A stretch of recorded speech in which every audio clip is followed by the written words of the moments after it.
บายดีน้องเฮามื้อนี้กลุ่มหาจะมาเฮ็ดคลิปสั้นๆเกี่ยวกับการบริการทางด้านดีและด้านบ่ดีเนาะสิเป็นจังได๋เดี๋ยวเชิญรับชมรับฟังกันได้เลย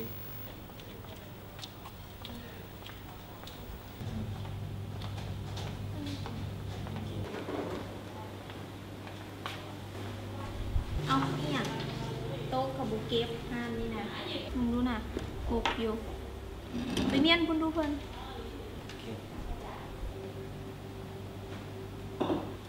เมนูอาหารกับบุมี สั่งเอาเลย น้องๆสั่งอาหารดู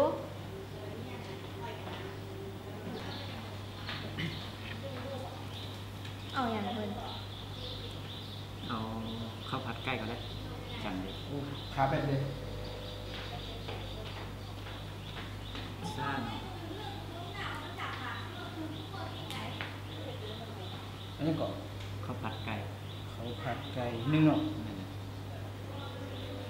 ค่ะผัดกาดนา โอเค เมื่อละบ่ เมื่อเท่านี้แหละ โอเค บายๆเดินเฝ้าไปโรงเรียนจ้ะ เอานี่ไปพอเด้อ เจ้าเป็นคนไปหับคือบอกเอาไปแหกกับเจ้า เดี๋ยวนะเขาคันเล่นเกม ข้าลินแต่เกม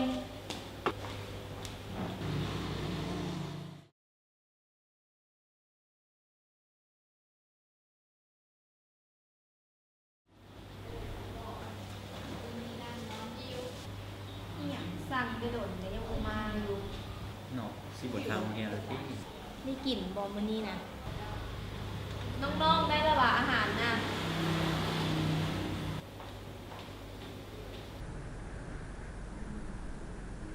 น้องๆอาหารนะได้ระหว่าง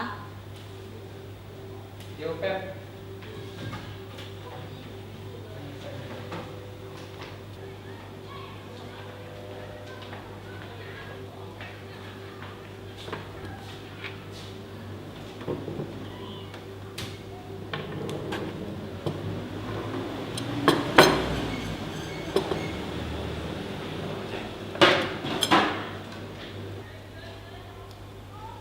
แซ่บมั้ย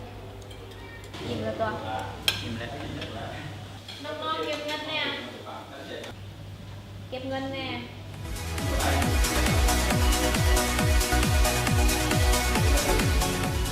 โอ้มันสิฮอดอยู่วะ เท่าไหร่ รวมฮะ เท่าไหร่รวมทั้งหมด รวมเป็น30บาท จ่ายดู โอเคเราหาไม่พอแป๊บเดียว สิไปฮอดสิบอกว่ามื้อนี้นะ จังไม่เอาให้นอน ว่าเอาดอกซ่าโพดกลับไป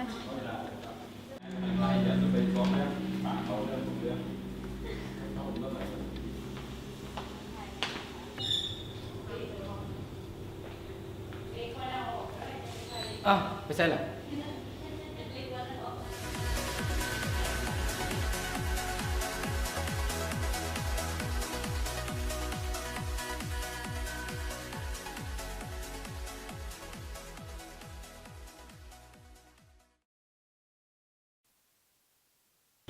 สวัสดีฮานซีรีส์ใดยินดีต้อนรับเชิญเข้าไปในเด้อ ฉันนั่ง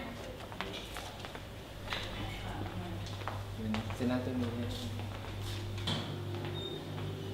นี่เด้อเมนู ใส่เด้อ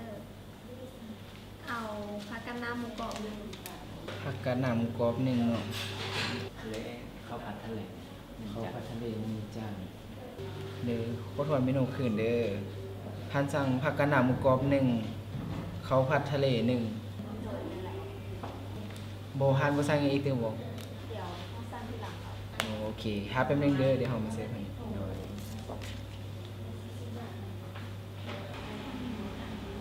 แม่นแหละสิ่งบริการดีเนาะ เอ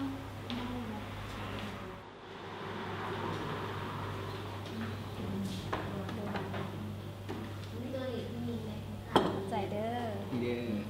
สนใจอะไร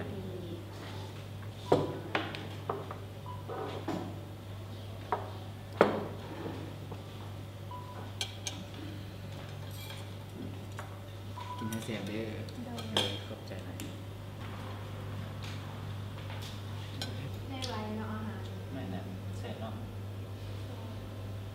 บริการไวเนาะ แม่นนะ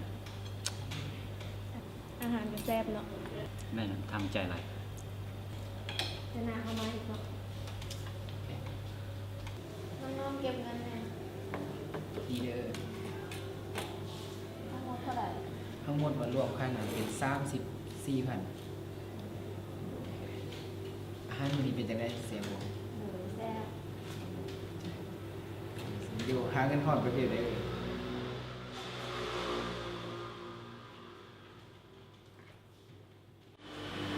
สบายดีเงินพรเนาะเป็นจังไดอาหารมื้อนี้แซ่บบ แซ่บหลาย พนักงานได้บริการดีบ บริการดีไวดีเนาะ โดยโอกาสหน้าเชิญใหม่เด้อ โดยเข้า ขอบ ใจ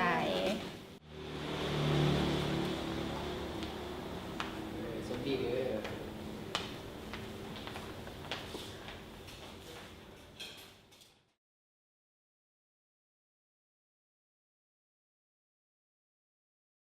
เป็นจังไดคลิปที่เฮาได้แสดงมานี่ก็จบลงเพียงเท่านี้แล้ว สามารถติชมได้เด้อถ้ามีความคิดเห็นใดๆต่อไปนี่เฮาขอกล่าวคำว่า ขอขอบใจ